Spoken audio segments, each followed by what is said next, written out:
Now the question about where is the best place to leave the physical body is also touched on by Elizabeth Kubler-Ross. She writes, he may cry for rest, peace, and dignity. She's talking about the hospitals, what happens in a hospital. He may cry for rest, peace, and dignity, but he will get infusions, transfusions, a heart machine, a tracheostomy, and if necessary. He may want one single person to stop for 1 single minute so that he can ask one single question, but he will get a dozen people around the clock, all busily preoccupied with his heart rate, pulse, electrocardiogram, and pulmonary functions, his secretions or excretions, but not with him as a human being. He may wish to fight it all, but it is going to be useless fight, since all this is done in the fight for his life. And if they can save his life, they can consider the person afterwards. Those who consider the person first may lose precious time to save his life. Now, she may be a little bit harsh in her description of the hospital. Of course, she has worked in hospitals about 30 years. I think there may be some exceptions to this. At least this seems to be the rationale or the justification behind all this, or is it?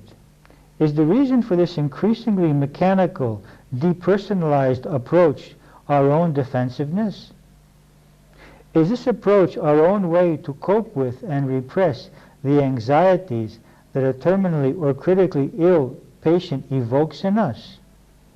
Is our concentration on equipment, on blood pressure, our desperate attempt to deny the impending death, which is so frightening and discomforting to us that we displace all our knowledge unto machines, since they are less close to us than the suffering face of another human being, which would remind us once more of our lack of omnipotence, our own limits and failure, and last but not least, perhaps our own mortality.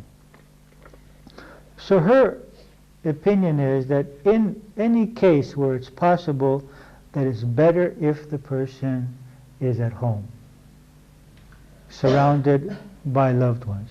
And this is something that families will have to work on their conscience about. Is it more important for our loved one to live 6 more months connected to all these machines in this impersonal environment, or is it better that he lives 6 months less, but with us, surrounded by loved ones, in the comfort of the home? It's not an easy choice. It could create guilt. We may think, well, maybe if he was in a hospital, he may have lived, and if he dies, that I didn't do what I should do. It's not an easy question, and everyone will have to answer that for themselves. If you have a preference, tell it to your family now. And if you have a preference not to be connected to machines, or not to have your life extended by chemical means, you have the right to do that. There's a great difference between euthanasia, how do you say it in English? Euthanasia, or simply not continuing life.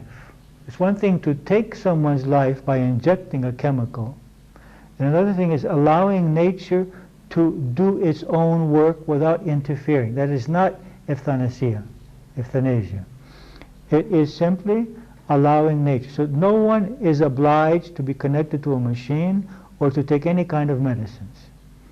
The body has its own way of healing or dying. If we want to continue one or the other, we can add to that.